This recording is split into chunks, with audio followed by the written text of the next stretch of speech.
I was very distraught to hear of somebody's experience just some days ago. This is a teacher who teaches some religious classes to teenage girls. When I say teenage, I mean uh, upper teenagers, not young teenagers, but upper teenagers, and women, girls who can be married very soon. Within the next few years, they could be married. And what was really interesting is that the majority of those girls in that class were saying that we don't want to get married. So the teacher asked, why don't you want to get married? What's the issue? Why don't you want to get married? Because people, have always historically wanted to be married and settle down. Why don't you want to be married? So most of these girls there, they say, we don't trust men. We don't trust men. What's the issue with men? Why can't you trust men? Oh, they're all liars. They're all deceivers. I don't know how I'm in front of men now. I don't know how you feel about that, right? If that's a representation, a correct representation, or do you feel affronted by that? Do you feel bad about that? Or do you think that's a true reflection and that is a reality? So they prodded a bit more. They asked a few more questions. What is the issue? Said they're all liars. And as this person is telling me this, they're explaining to me a few things about this. They said that some of the girls were saying, we're not going to marry anybody who's online, who's on social media. So then this teacher asked them, aren't you on social media? Yes, I am on social media, but I'm going to get off. I'm going to delete my profile very soon, meaning I'm going to delete my profile. Now there's a lot of things that are built into this. And I think what they were talking about is toxic masculinity. That's what they were complaining about. That men, we can't trust them, they're liars. There's a lot of cultural baggage that comes through. They don't know how to treat women. There's a lot of that discussion that's going on. So when I was being told this, I was shocked that you've got the majority of a single class saying that. That then reminded me that there's somebody who's telling me that he has got within 5 or 6 houses around his house where he lives, there are 3 women who are over 40 years old and they're not married yet. So this is quite a big idea. This is quite an issue that people don't want to get married. I asked a class of men just yesterday or the day before. I said, how do you guys feel? They all wanted to get married. So it seems like men want to get married, but the girls don't want to get married. And we're not saying this is across the board everywhere, but for one whole class to say this and then other people to agree with this idea, it is very disconcerting, very, very worrying. Because what's going to happen? You guys will not have any women to marry, right? If that trend carries on. But what can we do about it? And what is the real reason? My question to this teacher was, how can these girls say this? How can they say this? Because I've had many phone calls, consultations. Once an individual called me and he says, I don't want to get married. A man said, I don't want to get married. I said, why don't you want to get married? Eventually I discovered that the reason he doesn't want to get married is he's seen his parents' life, their interaction, their conflicts, their problems, their animosity going at one another's throats. I happened to be with 10 other people that day. It was an invitation I was at. So I said to him that, look, you called me at this point in time, I've taken your call, and I'm just going to mention to you that the way you're thinking is very wrong, because you're only going by what you've seen in your immediate family. It doesn't have to be like that. People aren't all like this. And I'll give you an example right now with the 10 people that I am around. So I happened to be with 10 people, and I said the 10 people here, I didn't design this, I did not arrange this. These are the 10 people, right? Random 10 people here. I can tell you about all of them that one of them is not married. He's been through divorces, he's not married, and he's single right now. Another one of them, out of the 10, he was married first, then he got divorced, no children, got divorced very soon, and then found another wife, and now, mashallah, he's got 5 or 6 children. So he's completely happy married. And all the other 8, they're completely married with children, mashallah, happy marriages. That's a random collection of 10 people, out of which the majority are happily married, and there's 1 or 2 that have some small problems. I said, look at that rather than just look at what you're looking at. So my question to this teacher, who had spoken to these girls, is, don't they have anybody in their family that can give them a better idea of what it means to be a man? Give them some assurance and some trust and some satisfaction about what men are supposed to be, regardless of what they see online on social media. Social media usually brings out the worst in everybody, usually, not always, but usually. So why are they judging men according to what they see on social media? She said, no, a lot of them were complaining about their own parents, about their own fathers, about their own brothers. What was the complaint about their fathers and brothers?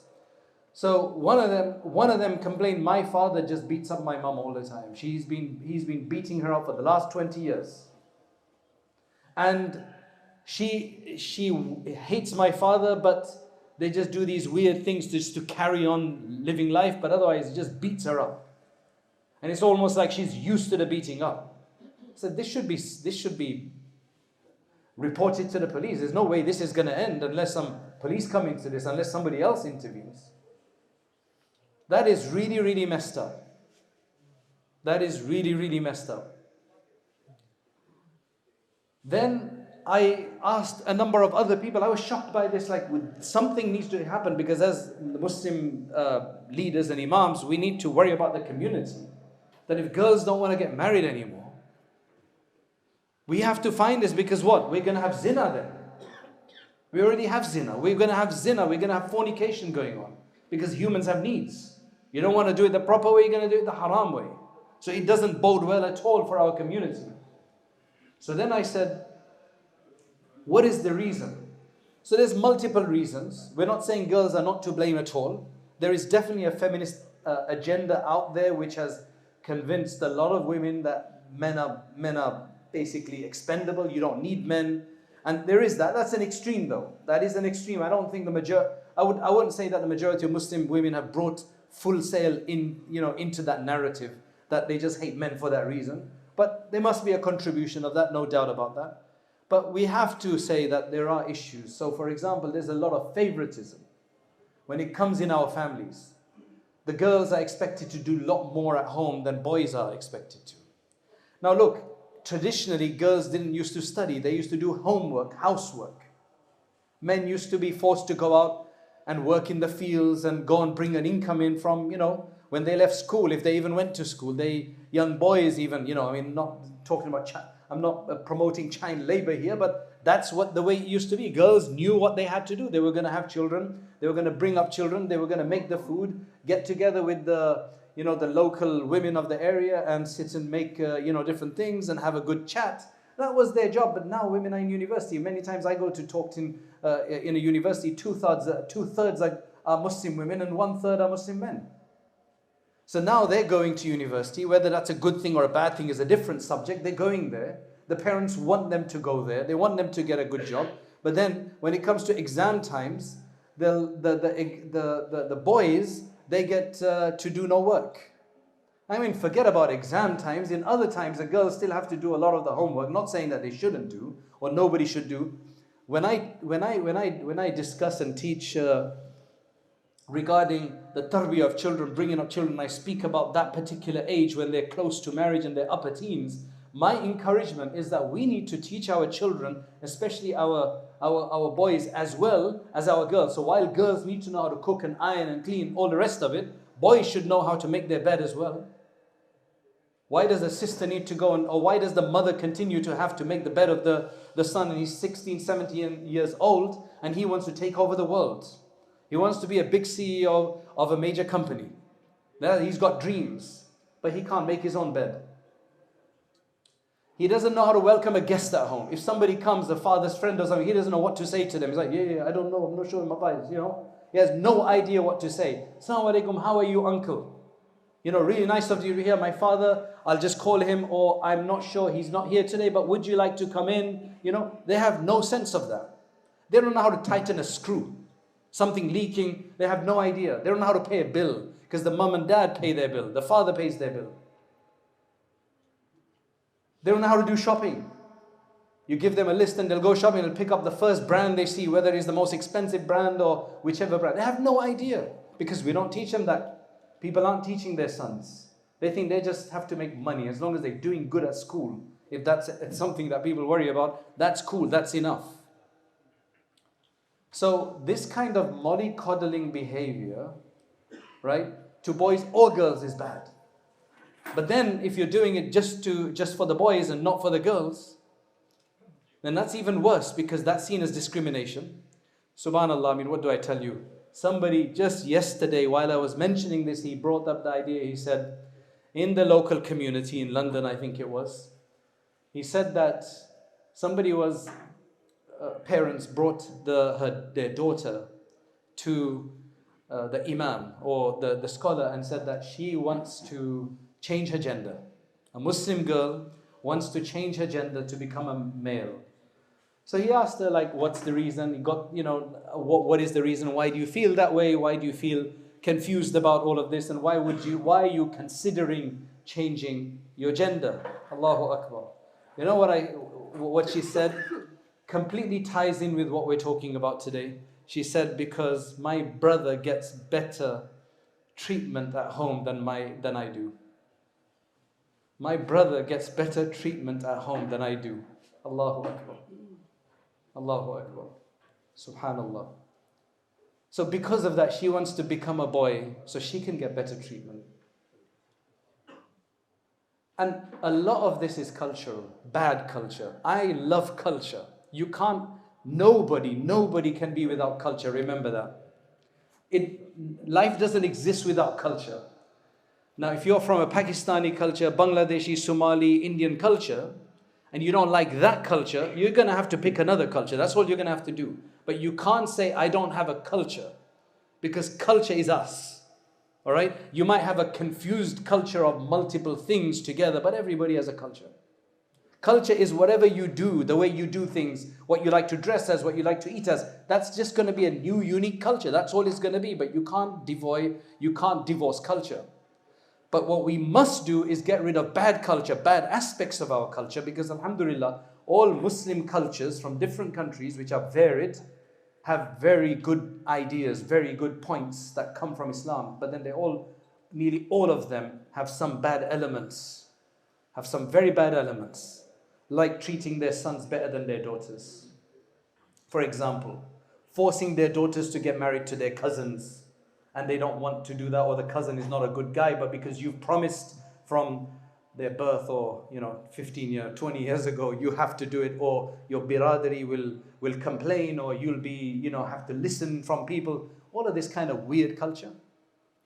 People leave their faith because of this, because they're forced to marry somebody that has no compatibility. Now remember one thing. If you've come into this country from another culture, as the majority of us, meaning somewhere, have come from somewhere, then there's going to be a difference in the culture. The original culture can just never be maintained 100%. In fact, the culture of whichever country can't be even maintained even in those countries anymore because of globalization. We change, things happen, things are different now. Just have to understand, what do you want? What do I want? And we need to, subhanAllah, I felt so sorry for these girls that they had nobody in their families even to reflect on and say, no, at least my brother's a good guy, my father's a good guy. I don't have to worry about, I'm going to find somebody like my brother or father.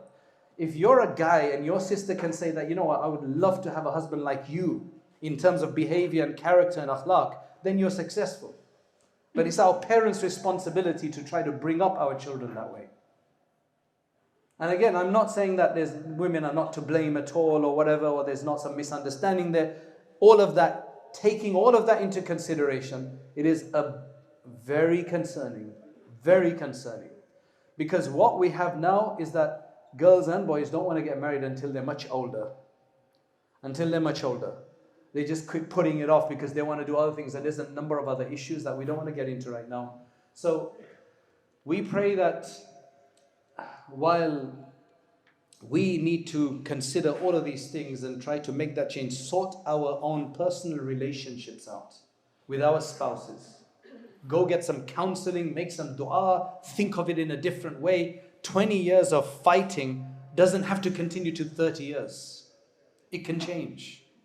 Aus and Khazraj, they came together and became brothers after 70 years of fighting. You don't have to do that. And if we're just worried about our own businesses and our own careers and not focusing on our children like that, that's another issue. Are we contributing to this? Allah Ta'ala protect us from that. Allah protect us from that. Allah give us sound insight, sound understanding, sound tarbiyah of our children so that we can have healthy communities. Then we can be better people. We can then help other people better as well. Otherwise we're weak. The point of a lecture is to encourage people to act, to get further, an inspiration, an encouragement, persuasion. The next step is to actually start learning seriously, to read books, to take on a subject of Islam and to understand all the subjects of Islam, at least at their basic level, so that we can become more aware of what our deen wants from us. And that's why we started Rayyan courses, so that you can actually take organized lectures on demand whenever you have free time, especially, for example, the Islamic Essentials course that we have on there, the Islamic Essentials Certificate, which you take 20 short modules, and at the end of that, inshallah, you will have gotten the basics of most of the most important topics in Islam, and you'll feel a lot more confident. You don't have to leave lectures behind. You can continue to leave, to listen to lectures, but you need to have this more sustained study as well. Jazakallah khairan. Assalamu alaikum wa rahmatullahi wa barakatuh.